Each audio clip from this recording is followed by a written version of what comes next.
Assalamualaikum warahmatullahi wabarakatuh. Alhamdulillahirrahmanirrahim. Wassalatu wassalamu ala rasulillah. Ibu guru bahagia. Jadi sesuai dengan apa namanya pendampingan kita laksanakan hari ini.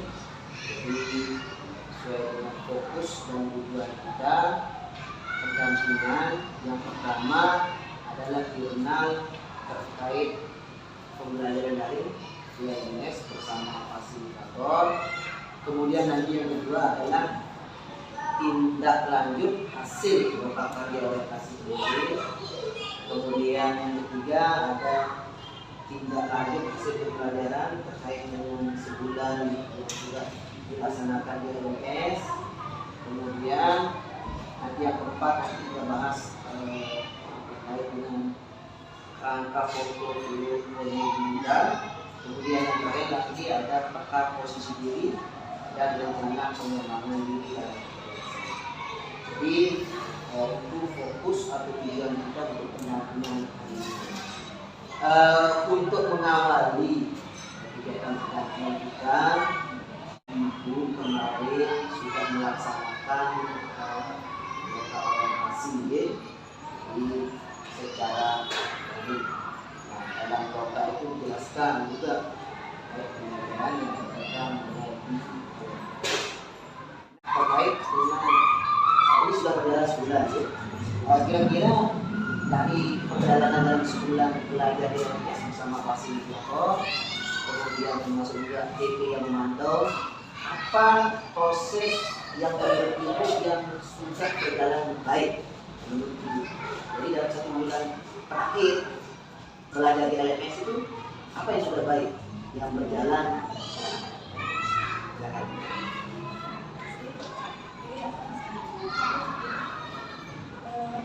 Jadi alhamdulillah ya saya di PP itu sudah sangat luar biasa, banyak sekali yang sudah saya peroleh terutama di pendidikan. Jadi yang sudah saya terapkan di sini itu pembelajaran di kelas. Jadi di kelas itu sebelumnya kan kita sebagai guru itu menyampaikan pada siswa, tapi sekarang kita bisa membuat siswa itu lebih aktif dalam kelas dengan membaginya, dengan membagi mereka dalam beberapa kelompok, yang baru, lebih banyak praktiknya, dengan kegiatan. Jadi di situ dia bisa langsung berpikir, bisa berpikir kritis, bisa berbagi pengalaman dengan teman-temannya, berbagi pendapat. Saya pelajari.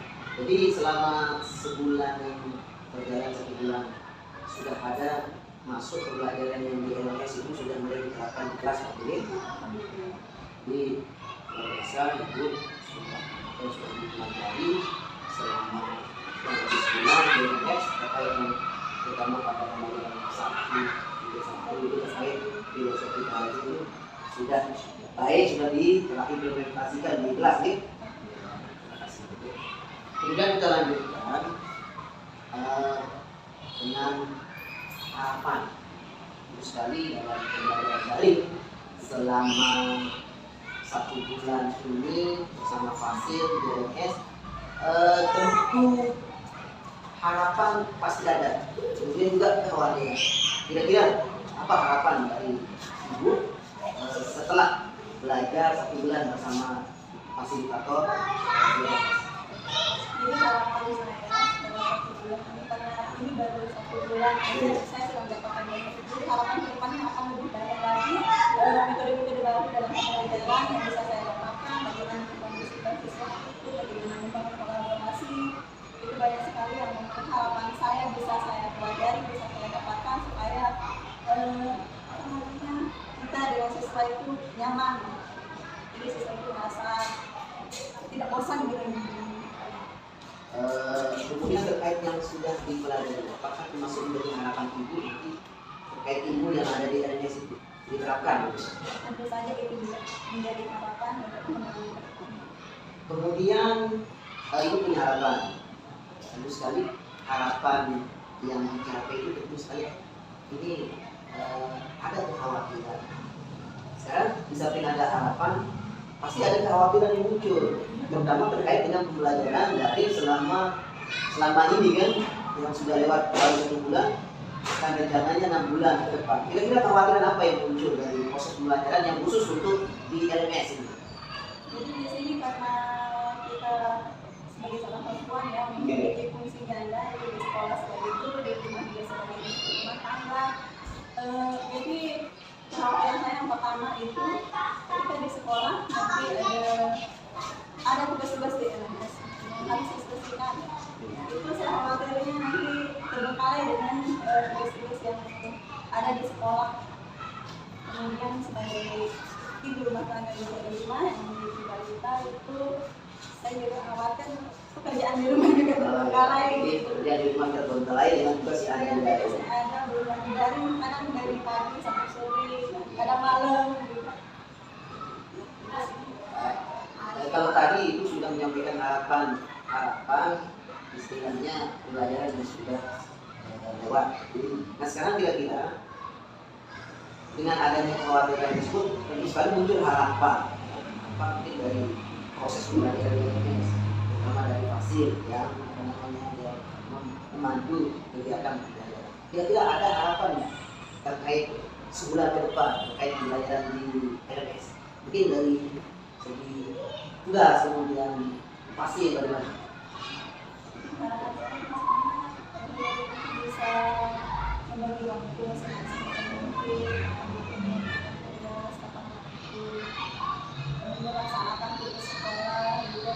Mungkin harapan untuk hasilnya di waktu darinya itu mungkin dimaksimalkan, Dikoordinasikan lagi.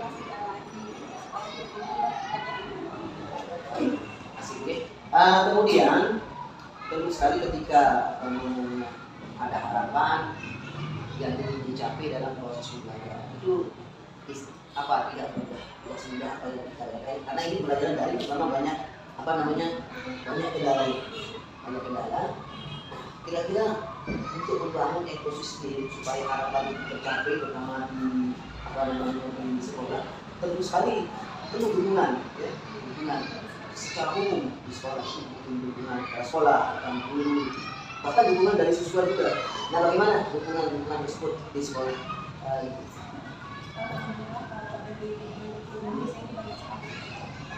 Dari kepala sekolah sendiri juga sangat mendukung, selalu mengapresiasi kapan kegiatannya. Kayak misalnya kemarin pas ada jadwal jam 1 untuk ikon, dari kepala sekolah sendiri mengizinkan silahkan mulai istirahat di kelas diizinkan, kalau pulang dulu mempersiapkan diri menjalankan jaringan. Luar biasa dukungan dari kepala sekolah maupun kalau itu dari kepala sekolah, itu waktunya diberikan untuk istilahnya pengembangan, ada ikon hasilnya diberikan waktu. Kira-kira kalau dari guru bentuk dukungannya seperti apa? Kalau dari dulu itu bentuk dukungannya ketika ada yang harus selesaikan tugas, nanti mereka juga kebetulan di sini ada yang honor juga kan, yang membantu komisi kelas. Bu Guru, jadi selama sebulan telah belajar di LMS bersama Fasil terkait dengan filosofi keadilan. Nah, berdasarkan pembelajaran mengenai filosofi pendidikan Bapak Ki Hajar Dewantara yang dipelajari LMS di Muhul, apakah Ibu sudah dapat menerapkan apa yang sudah dipelajari di LMS di dalam kelas? Kemudian perubahan apa yang sudah mulai ketika mungkin menerapkan pembelajaran di dalam kelas terkait dengan implementasi filosofi keadilan? Jadi kalau terkait filosofi keadilan, kalau di kelas itu saya sudah menerapkan dan pembelajaran itu terpusat pada siswa. Itu poin yang saya ambil dari filosofi keadilan. Jadi di situ kita bisa mengembangkan potensi siswa itu, memerdekakan mereka bebas berpendapat dari kelompok yang sudah terbentuk mereka juga bisa berkolaborasi dengan teman-temannya bertukar pendapat. Terus selanjutnya mungkin dari segi pola pembelajaran. Kalau kemarin mungkin metodenya hanya ceramah saja misalnya.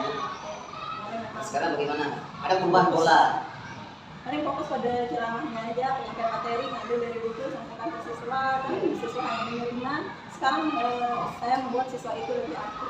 Dan pembelajarannya juga tidak hanya berfokus pada kelas, tapi juga melaksanakan pembelajaran di luar. Seperti kemarin saya terapkan di mata pelajaran IPA, itu mereka saya ajak ke Ibu di kelas berapa? kelas. Kemarin saya mengajak mereka untuk menanam. Jadi di luar lingkungan di kelas juga sedikit stop. Jadi sudah ada apa namanya dari pola perubahan cara mengajar, apa yang didapat dari pembelajaran IPS terkait dengan filosofi belajar. Kira-kira poin apa yang menyebabkan dalam pembelajaran di filosofi keadaan di matahari tersebut sehingga ibu guru mulai mencoba untuk merubah pola pembelajaran di apa yang poin apa dari filosofi tersebut yang menyebabkan perubahan pola belajar di kelas itu? Poin yang saya dapat dari filosofi ada yang istilahnya menuntun. Jadi kita menuntun karakteristik siswa itu, budi pekerti siswa itu, bagaimana supaya mereka bisa berkembang. Kita tidak hanya menyetok itu ngasih materi, ini harus dipelajari, ini harus dihafal, tidak seperti itu lagi. Jadi kita mengarahkan mereka supaya lebih menggali lagi potensi mereka. Jadi tugas guru itu menuntun apa namanya anak, karena anak itu masing-masing punya potensi masing-masing yang tinggal guru untuk mengarahkan. Jadi menuntun itu menurut hadis itu anak kita tuntun sesuai dengan kodrat alamnya. Jadi kodrat alam itu apa yang melekat pada diri anak, dan kodrat zamannya sesuai dengan perubahan zamannya. Kemudian tentu sekali dalam pembelajaran yang ibu sudah terapkan kelas pasti anak-anak tetapi kalau kemarin ibu ini kok cara mengajarnya kok beda dengan sekarang. Pasti ada apa namanya respon dari peserta didik. Bagaimana peserta didik merespon mungkin dari teknik atau cara mengelola kelas yang kemarin dari apa namanya berpusat pada guru, sekarang ibu sudah mulai mencoba untuk berpusat kepada peserta didik dengan filosofi keadilan yang menuntun. Ada nggak respon dari peserta didik atau guru? Respon saya berat ya. Jadi kalau sebelumnya di tempat pembelajaran yang kita memasukkan materi itu, anak kadang bosan, ngantuk, itu baru kadang keluarnya. Terus setelah mereka lebih aktif di kelas, setelah menerapkan metode-metode yang baru ini, mereka lebih antusias, mereka lebih semangat dalam belajar, lebih semangat juga untuk berpendapat, lebih merdeka, menyampaikan pendapat.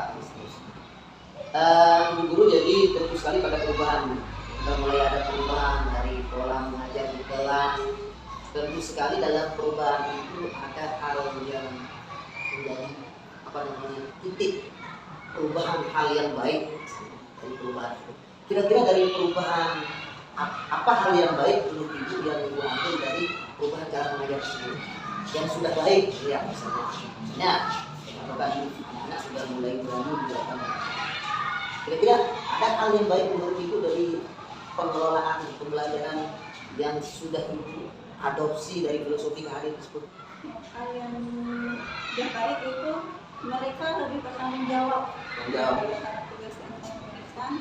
Jadi kalau misalnya biasanya saya kasih tugas dia ini yang dikerjakan di rumah, kadang ada yang tidak mengumpulkan, ada yang tidak merespon. Tapi karena kemarin kita membentuk dia dalam kelompok, pernah juga saya kasih tugas di rumah untuk kolaborasi, misal lebih bertanggung jawab, mengkoordinasikan juga dengan orang tua, terus mereka belajar kelompok bersama, mengerjakan tugas bersama, akhirnya hasilnya bisa mereka itu hal yang baik gitu, luar biasa itu.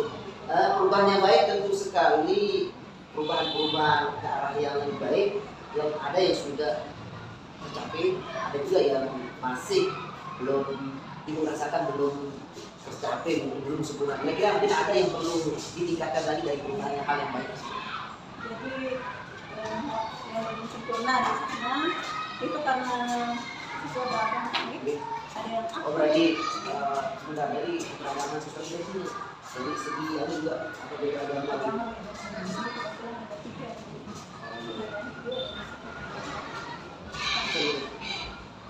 agama di sini kebetulan ada 3 jadi di sini ada apa namanya, satu di kelas itu ada masih terdapat siswa yang tidak begitu baik, tidak begitu respon. Nah di situ untuk saya mungkin nanti bagaimana saya harus berkolaborasi juga dengan mereka untuk menentukan bagaimana apa namanya daya belajar yang Ya, betul. Jadi hal baik yang perlu ingin dapat saya simpulkan, hal baik yang ingin guru inginkan ke depan mungkin kolaborasi dengan orang tua baik. Kemudian apakah perubahan-perubahan yang ibu sudah lakukan dalam proses belajar sesuai dengan filosofi ahli tadi sudah ibu coret-coret masukkan ke jurnal yang disiapkan di LMS? Ya, ya. sudah saya upload juga di jurnal 1 sudah terdapat di sana. Baik Bu, jadi terkait dengan pembelajaran kita ya LMS itu kan di program Pembelajaran 19. Jadi banyak tugas yang diselesaikan, hal yang harus dijelaskan. Jadi untuk itu di semua dokumen-dokumen itu harus dicatat, baik tugas yang diberikan oleh Fasil, yang oleh BMS maupun nanti ada tugas-tugas dari PP, baik dari pendampingan maupun apa namanya apa dengan rekamnya? jadi untuk menyimpan semua itu kemarin di lokal norm kita sudah menjelaskan terkait dengan pembuatan foto value kita. Nah, untuk sampai dengan saat ini apakah ibu sudah coba membuat foto value? Alhamdulillah dari pembelajaran kemarin itu saya sudah membuat portfolio kita jadi dalam bentuk juga slide. Jadi di sana sudah saya masukkan beberapa komponen yang akan nanti sempat saya mengisi tugas-tugas yang ada di saya selama ini belum bergerak. Jadi kemudian ibu sudah mencoba membuat namanya dari platform dosen ini. Komponen apa saja yang sudah ibu masukkan di dalam apa namanya portfolio ini? Di situ yang sudah saya masukkan komponennya diantaranya itu ada profil, kemudian ada aksi nyata, kemudian ada umpan balik juga, ada jurnal refleksi juga di sana termasuk untuk komponen tulisan. Jadi walaupun di jurnalis itu memang sudah ditentukan apa saja yang menjadi poin pokok dalam portfolio itu, tapi itu bisa berkreasi, itu bisa menambahkan mungkin ada yang merasa belum ada di komponen tersebut, tapi merasa wah penting ini untuk dimasukkan. Jadi itu bisa berkreasi. Di semua kegiatan di LMS ya, bersama Fasil, kemudian kegiatan bersama PP di lokal itu didokumentasi. Di hasil itu nanti dihasilkan di portofolio tersebut. Jadi tidak kesana kemari. Kenapa di seluruh Indonesia? Karena sudah mau dilanjutkan dosen itu untuk menampung seperti itu. Ya. Kalau hanya menyimpan di dosen akan bagus tampilannya. Ya alhamdulillah ibu sudah mencoba membuat tanggal ini. Nanti mungkin kita sharing juga untuk menanyakan mungkin apa yang menjadi keluhan mungkin pertanyaan itu terkait portfolio di donasi itu bisa kasih. Sekian banyak. Nah yang ini nanti mungkin bisa ibu apa namanya itu ganti background ini. Mungkin Nah kalau dulu Side hasilkan sendiri. Kira-kira apa pas tidur supaya orang itu tertarik ketika dibagikan link ini kan di grup misalnya, oh ini loh hasil saya portofolio. Jadi Side hasilkan sendiri apa dulu yang pas. Jadi ya tidak mesti ya ini apa kira-kira yang menarik dan foto-foto. Jadi mungkin ada kegiatan di sekolah foto bersama, itu mungkin nanti dokumentasi. Jadi itu bisa masukkan di sini. Ini sudah berbaca tadi, tinggal dimasukkan sini. Nah, sudah masuk. Jadi tinggal ditambahkan dokumen-dokumen yang ada. Nah, mungkin di sini nanti bisa sisi foto sedang proses pembelajaran, sudah masukkan fotonya di sini. Mulai ada perubahan di. Nah, kemudian terkait dengan aksi yang baru, ini juga sudah disampaikan di sekolah. Jadi tidak mesti kita harus perubahan besar, tidak. Jadi aksi nyata itu boleh saja perubahan kecil yang terjadi baik di dalam pembelajaran maupun di luar pembelajaran. Misalnya, ini sudah mulai berubah beruntun di modul 3.1 kan ada beruntun. Sidi tunjukkan perubahan apa yang sudah dilakukan ke anak misalnya. Sidi sedang menuntun anak untuk membersihkan halaman. Itu ada di dokumentasi.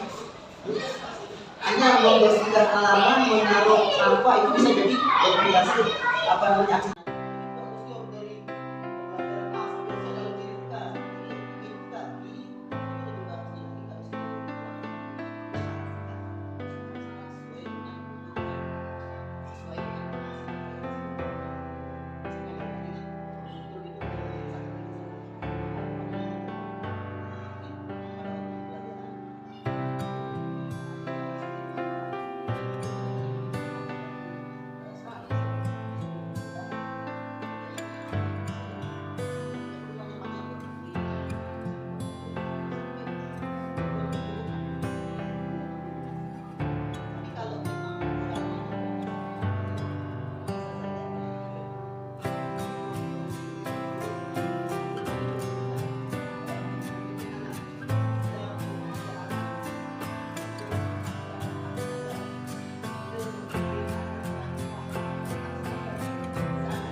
Kompetensi apa yang ibu miliki yang sudah baik.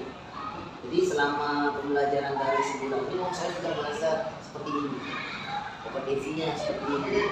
Apa kira-kira dari sebulan perjalanan pendidikan ini, apa yang sudah baik yang ibu miliki? Nah, misalnya seperti ini, contohkan. Oh, dalam pembelajaran 1 bulan ini saya sudah merasa punya kompetensi untuk termasuk berkolaborasi misalnya. Saya sedikit pembelajaran di kelas, saya sudah mulai berubah. Ya berarti kita katakan selama sebulan perjalanan di pembelajaran ini, kira-kira ibu pasti punya merasa ada kompetensi yang sudah dimiliki, yang sudah baik ada pada diri ibu. Apa kira-kira kompetensi yang sudah ada? Kompetensi yang saya miliki sudah ada setelah pembelajaran selama 1 bulan ini. Saya sudah merasa saya sudah sama ibu dari kelas itu. Kemudian saya juga merasa sudah bisa menjadi coach mengembangkan orang lain, bisa berbagi dulu dengan Nah, dari 2 kompetensi tadi, ibu sudah mulai bisa mengkondisikan diri sebagai pemimpin pembelajaran, kemudian sudah mencoba menjadi coach untuk mengembangkan orang lain. Kira-kira kompetensi mana yang menurut ibu masih kurang dan perlu ditingkatkan?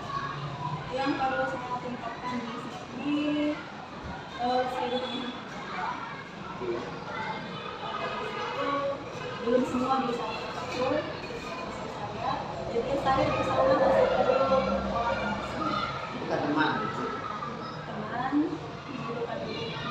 orang tua siswa. Nah, begini Bu, jadi perlu sekali dalam perubahan, terutama di rencana ibu yang ibu sudah buat. Tentu sekali ada umpan balik atau respon, itu bisa saja menjadi dari datangnya dari kepala sekolah, dari kepala sejawat, bahkan dari guru sendiri respon tersebut. Nah, kira-kira seandainya ibu sudah punya rencana, ada umpan balik, ada masukan, bagaimana dengan rencana yang ibu sudah buat? Mungkin rencana tetap berjalan, tapi kita kolaborasikan kita masuk, kita ambil sisi baiknya untuk pengembangan, karena kita tidak bisa memilih itu sendiri. Kita tidak memaksa orang lain. Jadi rencana itu seolah-olah untuk penyempurnaan, umpan balik untuk penyempurnaan ya. Ya, baik ibu, dulu dari awal sampai akhir ini saya sebagai pendamping ibu, sebagai pendamping praktik sekali punya kurang dan kelebihan dalam membantu ibu selalu. Jadi dari segi baiknya, kira-kira menurut pandangan ibu, pendapat ibu, apa yang perlu, apa yang baik dan apa yang perlu ditingkatkan dalam pendampingan yang saya lakukan ini? Kalau menurut saya sih dari segi pendampingan ini saya sudah merasa cukup ya Pak ya, sudah termotivasi, sudah merasa banyak pengalaman yang diberikan oleh Pak pendamping, dan mendampingi juga mengarahkan cerita kata-kata juga. Untuk kedepannya yang saya berharap bisa lebih baik lagi dari sekarang. Ibu dan guru, terima kasih atas informasi yang diberikan. Mudah-mudahan apa yang sudah dipelajari baik di LPS maupun melalui pendampingan bisa diimplementasikan bersama dengan keras dalam proses. Terima kasih Bu. Yang akhirnya, wassalamualaikum.